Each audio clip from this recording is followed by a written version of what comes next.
اور یاد رکھو، میں یہ اکثر بات عرض کرتا ہوں، آج ہماری عبادتیں عبادات نہیں ہیں، عادات ہیں۔ عادت میں اور عبادت میں فرق ہوتا ہے۔ فجر کی اذان ہوئی، مسجد چلے گئے، نماز پڑھ لی، ظہر جمعے میں آگے جناب قرآن کھول کر تھوڑا سا دیکھ لیا، پڑھ لیا، اور جناب خیر کے کام کر لیے۔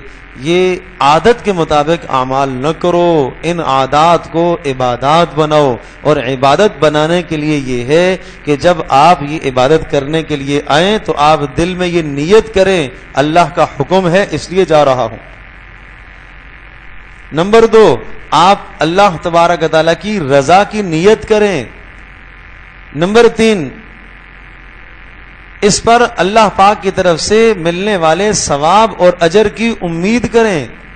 اور نمبر 4، رسول پاک صلی اللہ علیہ وسلم کی سنت کے مطابق کریں۔ جب یہ 4 چیزیں آپ کی نماز میں، آپ کی تلاوت میں، آپ کے صدقے اور خیرات میں پائی جائیں گی تو یہ آپ کا عمل عبادت بنے گا، ورنہ یہ عادت ہے۔ عبادات کو عادات نہ سمجھو، جتنی بھی عبادات ہیں ان کو عبادتیں سمجھو، اور وہ اسی طرح سے کہ جب آپ آؤ اللہ کا حکم سمجھ کر آؤ اور اخلاص کے ساتھ کرو، اور اس پر اجر اور ثواب کی امید رکھو، اور رسول پاک صلی اللہ علیہ وسلم کی سنت کے مطابق کرو۔